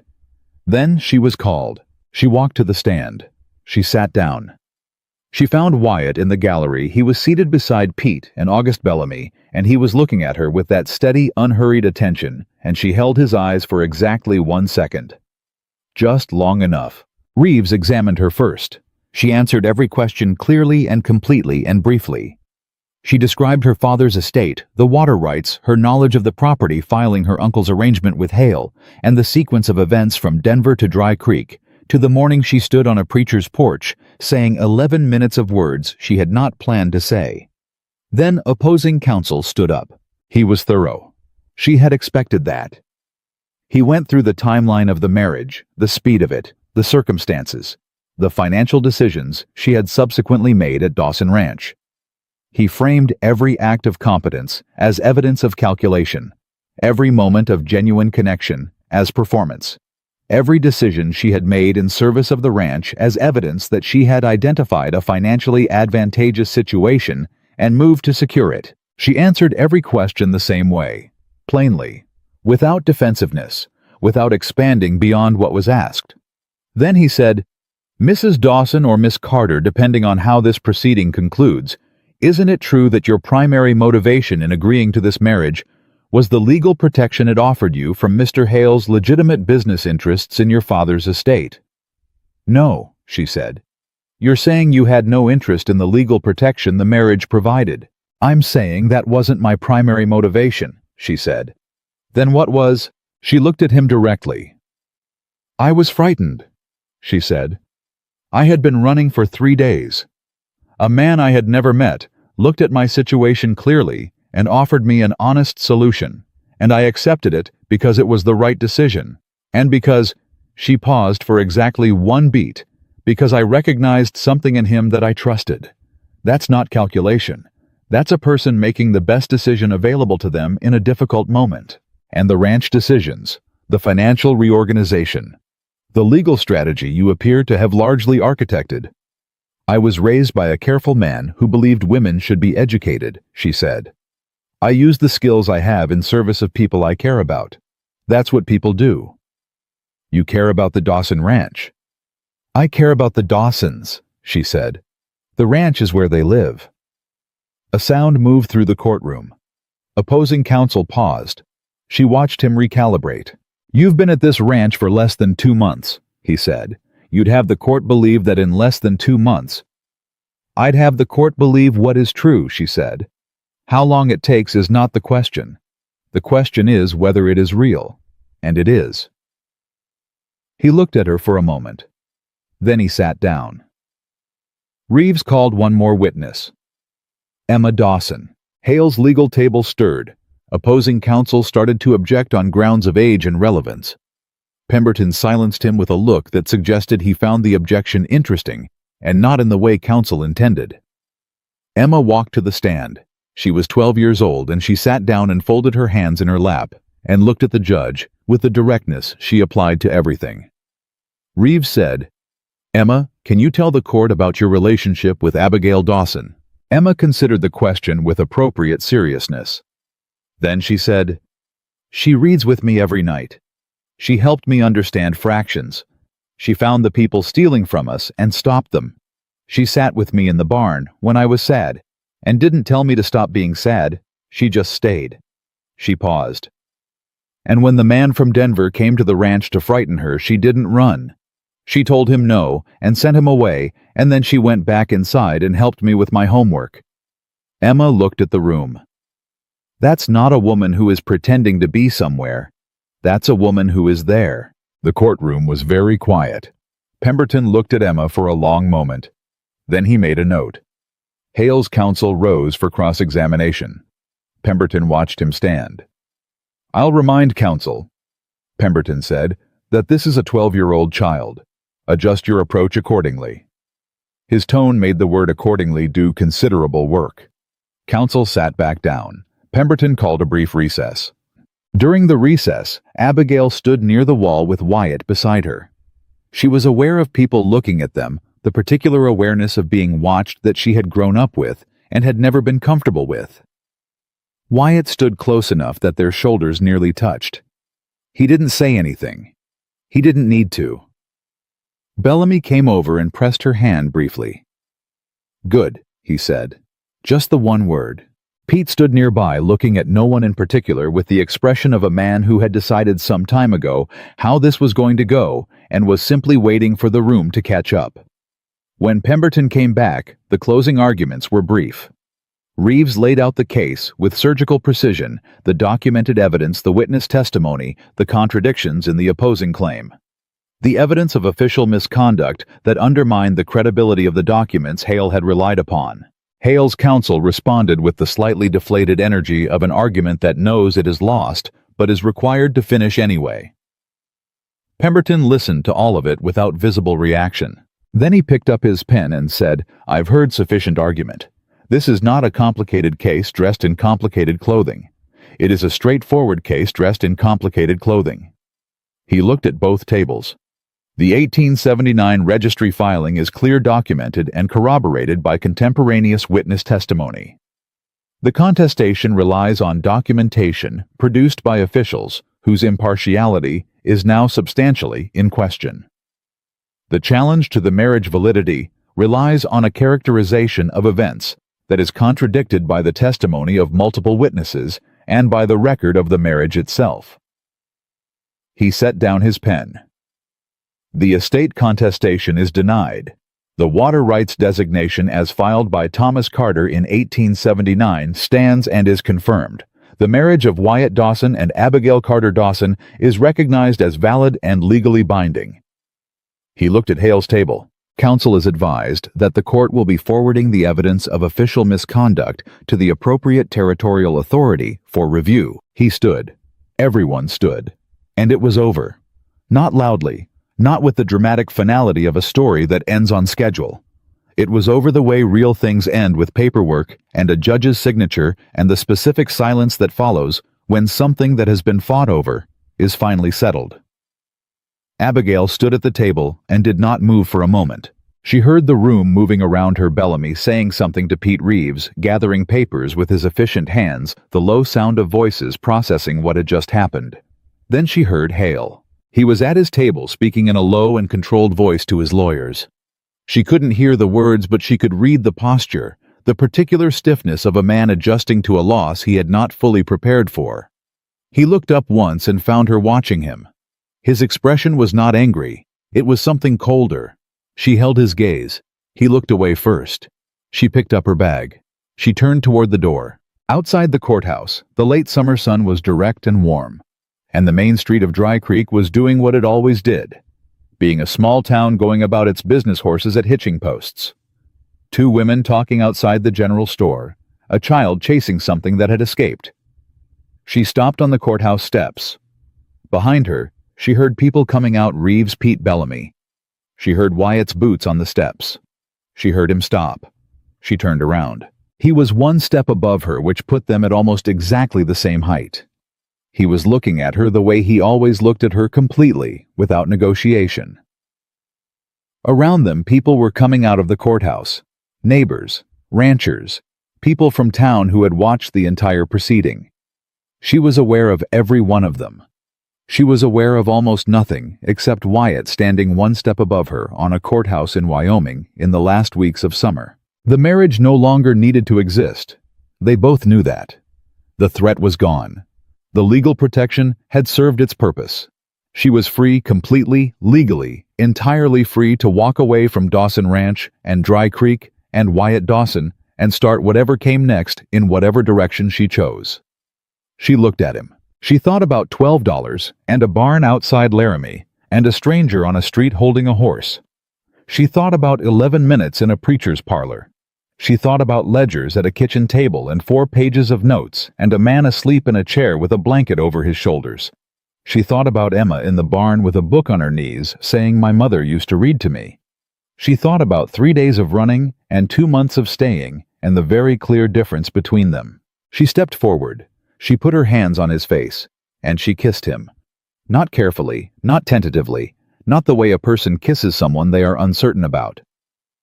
The way a person kisses someone they have been certain about for longer than they admitted on the steps of a courthouse, in front of everyone who had watched them fight for 2 months and deserved to see how it ended.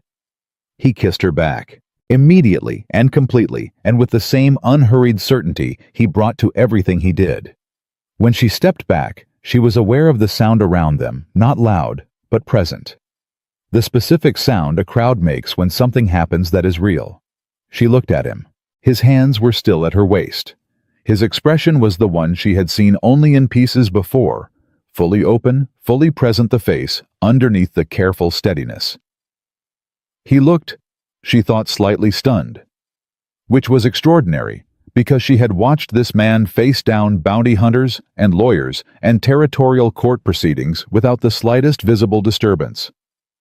"You're speechless," she said. "I am," he said. "That's new." "It is," he agreed. Behind them, Pete said to no one specifically, "Well, it's about time." Bellamy laughed. Reeves, to his credit, said nothing, but she heard him closing his briefcase with the satisfied finality of a man who considers the matter thoroughly resolved. Wyatt looked at her. "Abigail," he said. "Don't make a speech," she said. "You're terrible at speeches." "I wasn't going to make a speech." "Good." "I was going to ask if you wanted to go home," he said. She looked at him for a moment. "Home. Yes," she said. "I do." He offered his arm. She took it. They walked down the courthouse steps together into the ordinary, irreplaceable afternoon, and behind them, Dry Creek went on being itself, and ahead of them, Dawson Ranch waited, the way it always had, patient, solid, and exactly where they had left it. The ride home from the courthouse was quiet in the way that follows something large, not empty quiet, but full quiet. The kind that happens when people have said enough important things in a short period of time and need the space between words to let it settle. Pete rode ahead. Reeves had stayed in town to finalize the paperwork. Bellamy had shaken Wyatt's hand outside the courthouse with both of his own and said nothing more, which was exactly right. Abigail rode beside Wyatt and watched the road, and felt the particular strangeness of a day that had changed everything, and was still the same day, same sun, same dust, same Wyoming hills, doing what they always did, regardless of what happened underneath them. "Emma doesn't know yet," she said. "Pete will tell her before we get there," Wyatt said. "She'll have questions. She always has questions." She looked at him. He was watching the road with the calm, focused expression he wore when he was thinking about more than one thing at once. She had learned to read the difference between his silences, the thinking ones, the content ones, the ones where something was bothering him that he hadn't figured out how to say yet. This one was the thinking kind. "Say it," she said. He glanced at her. "What? Whatever you're working through, say it." He was quiet for another moment. Then, "The water rights are yours now. Legally confirmed. No challenge pending." He kept his eyes on the road. "The Denver property sold. That money belongs to you. The ranch note is cleared." He paused. "You have resources now that you didn't have 3 months ago. You have options." She understood what he was doing.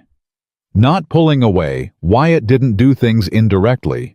He was giving her the inventory of her freedom, making sure she knew the calculation clearly before anything else was said or decided.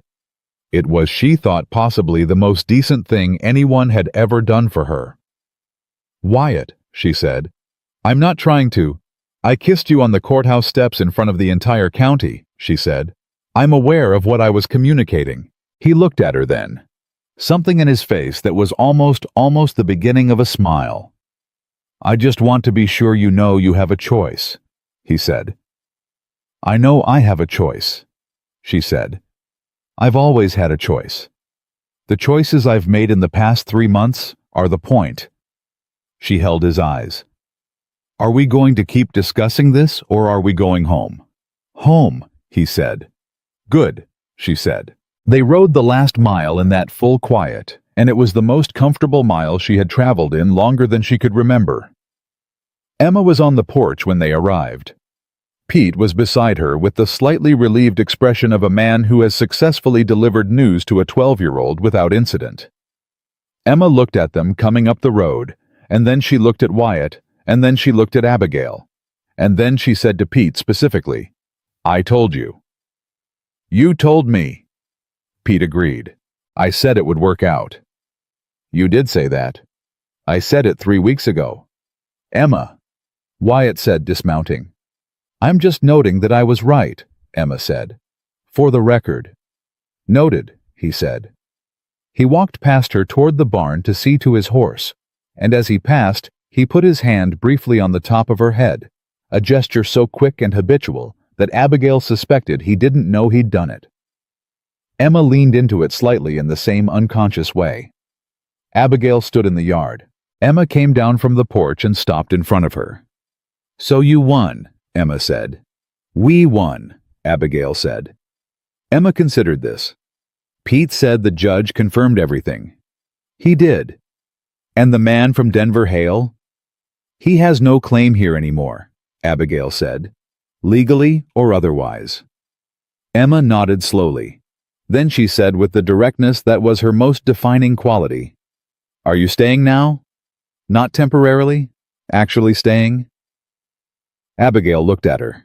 This child who had walked into a barn to find her reading, who had asked for fractions when Abigail was frightened, who had sat in a courtroom and told the truth in 8 sentences more effectively than 2 lawyers had managed in 2 hours.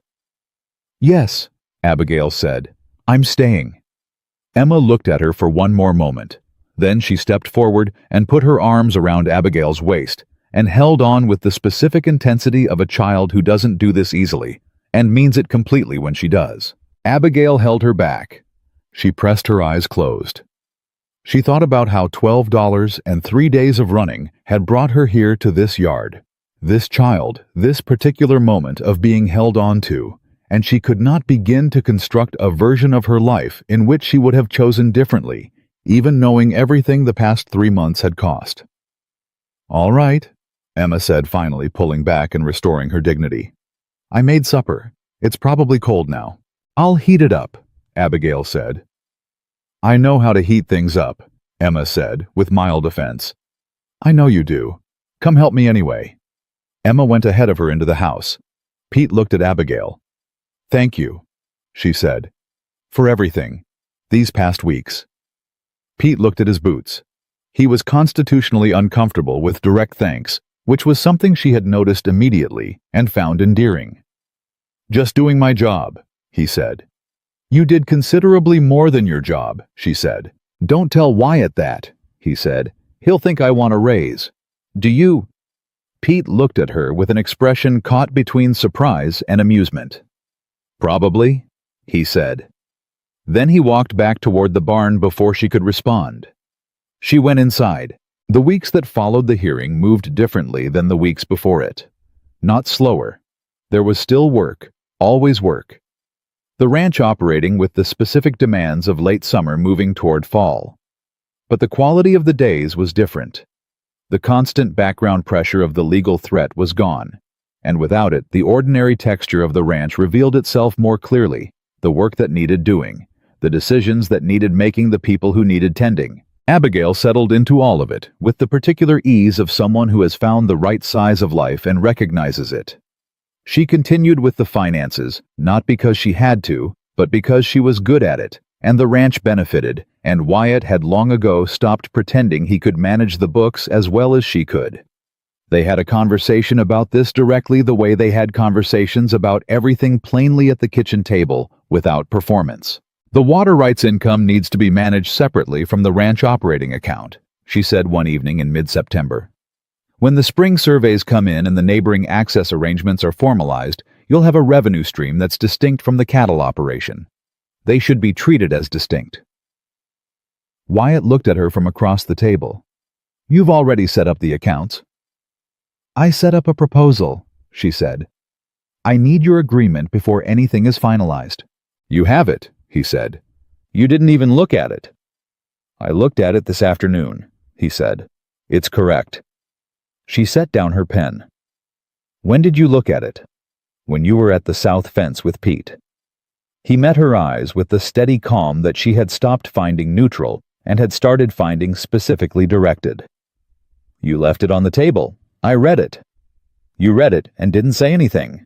"I was waiting for you to bring it up," he said. "It's your proposal. You should present it." She looked at him for a moment. "That's a very deliberate thing to do." "I'm a deliberate person," he said. She picked up her pen. "Yes," she said. "You are." She looked back at the papers. She was aware of him still watching her. She did not look up because if she looked up she would say something that wasn't about ranch accounts, and she was not entirely sure she was ready for that conversation yet. Some things needed to arrive in their own time. Wyatt seemed to understand this with the same unhurried patience he applied to everything else. He waited. He was very good at waiting. The letter from her uncle arrived in October. She almost didn't open it. She stood at the kitchen table with it in her hands for a long moment, feeling the weight of it not physically, but in the particular way that communications from people who have hurt you carry weight even before you read them. She opened it. Franklin Carter's handwriting was precise and controlled, the handwriting of a man who had spent his life presenting a particular face to the world. The letter was 3 paragraphs. The first expressed regret for the arrangement he had made with Vincent Hale, framed in the careful language of a man who is apologizing for the outcome, rather than the decision. The second explained that Hale had dissolved their business arrangement following the hearing, and that Carter himself was now facing scrutiny from the territorial court regarding the official misconduct evidence Reeves had forwarded. The third paragraph said simply that he hoped she was well, and that if she was willing, he would like to write to her again. She read it twice, then she set it down. Wyatt came in from outside while she was still standing at the table. He looked at the letter. He looked at her. "My uncle," she said. He waited. "He's apologizing," she said, in the way that people apologize when the thing they did has stopped being advantageous. "Is it real?" She thought about it honestly. "I don't know," she said. He was not an unkind man growing up. He was a man who made a calculation about what I was worth relative to what Hale was offering, and the calculation came out wrong. She paused. "That's not the same as cruel. It's just a failure of something I don't have a clean word for." "Basic decency," Wyatt said. "Maybe," she said. "What do you want to do?" She looked at the letter. "I want to write back," she said. "Not to forgive him, not yet, but to say that I received it, that I'm well, that further communication can happen through Reeves for the time being." She looked up. "Is that too cold?" "No," he said. "That's exactly right." She nodded. She reached for paper. She had written 3 lines when Emma came in from school, dropped her bag with the energy of someone who had been containing news for 3 hours and had reached her limit, and said, "I got first in arithmetic."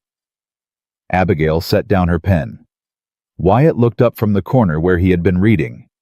Emma held up the paper. "First place," written in red ink at the top, underlined. "You did?" Abigail said. "By 4 points," Emma said with considerable satisfaction. "Over the same student I was 3 points behind in the spring." 7-point swing, Abigail said. "That's significant." "I know," Emma said. "Can we celebrate?" "What kind of celebrating did you have in mind?" Wyatt said. Emma looked at him. "Pie," she said. "From Martha Finch, the apple one." "That requires going to town," he said. "Yes," Emma said. "That's why I'm asking." Wyatt looked at Abigail. Abigail looked at Wyatt. "Get your coat," Wyatt said.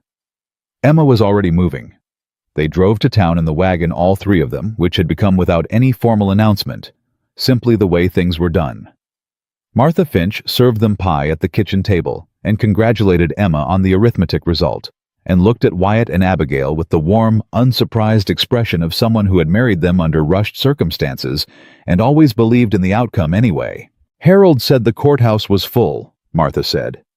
"It was," Abigail said. "He said you were steady as anything on that stand." "I had good preparation," she said. "You had good material," Martha said, and looked at Wyatt, and Wyatt looked at his pie. On the way home, Emma fell asleep against Abigail's shoulder in the wagon, which had also become simply the way things were. Wyatt drove, and Abigail sat with Emma's weight against her arm and the October night coming in cold and clear across the territory. "Wyatt," she said quietly. "I want to talk about the water rights arrangement," she said. "The formal one, when the access agreements are signed with the neighboring ranches." "All right. I want them structured as a shared resource," she said. "Not exclusively Dawson Ranch income. An access arrangement that the county can build on over time. Bellamy's operation, the Hendricks family, north of us, 2 or 3 others. She paused. My father filed those rights so that something lasting could be built. I want that to actually happen. Wyatt was quiet for a moment. That's not the most financially efficient structure for us, he said. I know, she said. It's the right structure. He considered. Reeves will need to draw it up carefully. Access arrangements without exclusivity have to be explicit about maintenance obligations and use limits otherwise. I've already drafted the framework, she said. It's on the table at home, under the accounts proposal. He looked at her sideways in the dark. You've been busy, he said. I think about things, she said for what was probably the 4th time in their acquaintance, and he made a sound that was not quite a laugh, but was somewhere very close to it. Emma shifted against her shoulder without waking. They drove the rest of the way home in that full, comfortable quiet, and when they arrived, Wyatt carried Emma inside without waking her, and Abigail turned down the bed, and they moved around each other in the narrow hallway, the way people move when they know exactly where the other person is, without having to look, with the ease of long familiarity that they had somehow built in 3 months without noticing it accumulate. Wyatt came back out to the kitchen while she was making coffee. He sat down at the table. He picked up the water rights framework she had drafted and read it in silence. She let him. She brought 2 cups to the table and sat across from him and waited. He turned the last page. He set it down. This is good, he said. I know, she said. He looked up. She met his eyes. Something had been building in the room for months in every evening at this table. Every conversation conducted in the plain, direct way they both preferred, every decision made together, that neither of them had formally agreed to make together, but both of them had. It had the quality of something that had been true for a long time, and was only now being said out loud. I need to tell you something, Wyatt said. All right, she said. The night you agreed to marry me, he said. In the street. You asked me why I would do that for a stranger. He looked at the table, then back at her. I told you about Emma. About not wanting her to watch someone dragged through town. He paused. That was true. It wasn't the whole truth. She waited. I'd heard about you before you arrived, he said. Word travels. I knew the situation. I went to town that evening because... He stopped, restarted. I went because I couldn't sit here knowing what was happening and do nothing about it. That's what I told myself. He held her eyes. But there's a difference between going to town to help in some general way and walking up to a woman you've known for 4 minutes and offering to marry her. That second thing required something I don't usually do. What's that? She said. Deciding, he said. Before I had information, before I could be sure. He paused. I decided something about you in about 30 seconds on that street. I've never done that before in my life, and I've never regretted it. The kitchen was very quiet. She looked at him across the table. This man who had given her his name before he knew her name, who had gone to Denver to fight for her property, who read her proposals in the afternoon, and waited for her to present them because they were hers to present, who put a blanket over her shoulders in a courtroom and carried a child down a hallway without waking her. Wyatt, she said. I know it's complicated still, he said. The formal arrangements, what we are on paper versus what we actually... Wyatt? She said again. He stopped. I came here with $12, she said. I was going to be gone in a week. I had no intention of caring about anything in Dry Creek, Wyoming, because caring about things when you're running is a liability. She set down her cup. I care about everything here. I care about the south fence, and the account books, and August Bellamy's cattle, and Pete's opinion of me and Emma's arithmetic. She held his eyes. And I care about you in a way that stopped being complicated approximately 6 weeks ago. I just needed everything else to be settled first before I said it out loud. He was looking at her with that open, unguarded expression she had seen only in pieces until the courthouse steps. Why did you need everything settled first? He said. Because I wanted you to know that when I said it, it had nothing to do with legal strategy, she said, or property rights, or anything except what it actually is. Which is, she looked at him. The truest thing in this room, she said. He reached across the table. He put his hand over hers. Neither of them said anything for a while. Outside, the Wyoming night was doing what Wyoming nights do in October, coming in cold and clear and vast, indifferent to the small, warm lights of ranch houses and the small, important conversations happening inside them.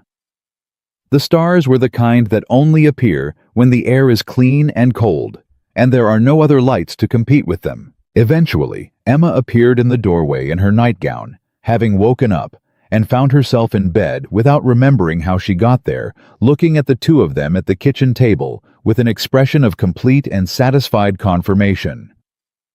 "I told Pete," she said, "that by October everything would be sorted." "Emma," Wyatt said, "I'm just saying I was right." "You're always right," Abigail said. "Go back to bed." Emma looked at their hands on the table. She looked at Wyatt's face. She looked at Abigail's. "Good," she said. "Just that." Then she went back down the hall. They heard her door close. Wyatt looked at Abigail. Abigail looked at Wyatt. She started to laugh, a real one, the same kind that had surprised her in the barn all those weeks ago, coming out of somewhere that had been closed for a long time before she arrived in Dry Creek. Wyatt smiled. A full one. She had seen it only a handful of times, and it still caught her slightly off guard how completely it changed his face. How much younger it made him look. How much it revealed about everything he kept carefully contained the rest of the time. "She's going to be insufferable about this," he said. "She's already insufferable about this," Abigail said. "She's been right since September and she knows it. She gets it from her mother," he said. Then something shifted in his expression, the quick familiar shadow that moved across it when he mentioned his sister. It didn't stay. It moved through and past, and he was present again. "She would have liked you," he said. "Clara. She had no patience for people who couldn't think for themselves. She would have found you refreshing is probably the word." "High praise," Abigail said. "From Clara, yes," he said. "She wasn't easy to impress." "Emma has that quality," she said. "She does," he said. "She really does." He was quiet for a moment, and she let him have that moment, the grief that wasn't gone, but had learned to exist alongside other things. She had learned that about grief herself. You didn't move past it. You built a life large enough to hold it. "I want to do something," she said. He looked at her. "The water rights framework," she said. "I want to add something to it. A community provision, a small fund from the access arrangement revenues held at the county level designated for families in difficulty. Specifically for situations where someone is in the position I was in when I arrived here. Nowhere to go. No resources. No legal recourse." She paused. "There are more people in that situation than anyone talks about. Women especially." He looked at her steadily. "That reduces the income from the arrangement," he said. "Yes," she said. "Not significantly. And the ranch doesn't need it." "No," he said. "It doesn't." He was quiet. "What would you call it?" She had thought about this. "The Carter provision," she said. "After my father. He filed those rights so something lasting could come from them. I think this is what he meant, even if he didn't know to say so." Wyatt nodded slowly. "Write it in," he said. She picked up her pen. She wrote it in. By the following spring, Dawson Ranch had changed in every way that mattered, and not at all in the ways that made it what it was.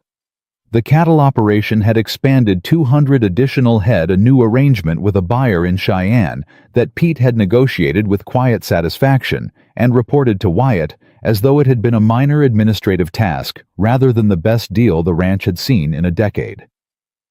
The new wells had come in on the eastern pasture, which solved the water pressure problem that had been present since before Abigail arrived. The south fence was solid and had stayed solid since Hale's departure from the territory, removed whatever arrangement Callaway's men had been operating under. The water rights access agreements had been signed by 4 neighboring operations before winter. Bellamy's signature had gone on first, with a steadiness that communicated he had never doubted the outcome. The Carter provision had been included as written, and Reeves had structured it cleanly, and the county administrator had noted in correspondence to Abigail directly that the provision was an unusual and generous arrangement that several people had already inquired about. Thomas Reeves had come to supper twice. He was thawing gradually into something approaching warmth, which Pete had observed was more than most people managed with Reeves in a decade. Emma had finished the school year first in all subjects. She had told this to Abigail with deliberate casualness that fooled neither of them. Franklin Carter had written twice more. Abigail had written back both times. The letters were careful and brief, and said almost nothing personal, which was probably the only kind of correspondence that was appropriate for now. She had not forgiven him. She had not closed the door. She had decided that was enough for the present. On an evening in early summer, Wyatt and Abigail sat together on the porch in the last hour before dark, the hills to the west holding the last of the light in the way they did this time of year, slowly, as if reluctant. Pete had gone home. Emma was inside with her book. The ranch was breathing its evening breath, settling into quiet the way it always did. "Tell me something," Wyatt said. She looked at him. "What?" "The night in the street," he said. "When I made the proposal. What were you actually thinking, not what you decided? What you were actually thinking?" She considered this honestly. "I was thinking that you were either genuinely decent or an extraordinarily convincing fraud," she said. "And that I had about 40 seconds to decide which. And I looked at your hands," she said, "the way you were holding the reins, the way you moved the horse when you caught me. You were paying more attention to not frightening the horse than to anything else, even with bounty hunters 30 feet away." She paused. "People who hurt things don't think about not frightening animals in moments of pressure. It's not a conscious decision. It's character." She looked at him. "That's what I was thinking." He was quiet for a moment. "You decided in 40 seconds based on how I held a horse," he said. "I decided in 40 seconds based on who you actually were," she said. "The horse was just the evidence." He looked out at the hills, then back at her. "I decided in 30 seconds, he said. "What was your evidence?" "The way you looked at me," he said. "You were terrified, and you were still looking at me like you were taking my measure. You weren't asking to be saved. You were assessing whether I was worth the risk."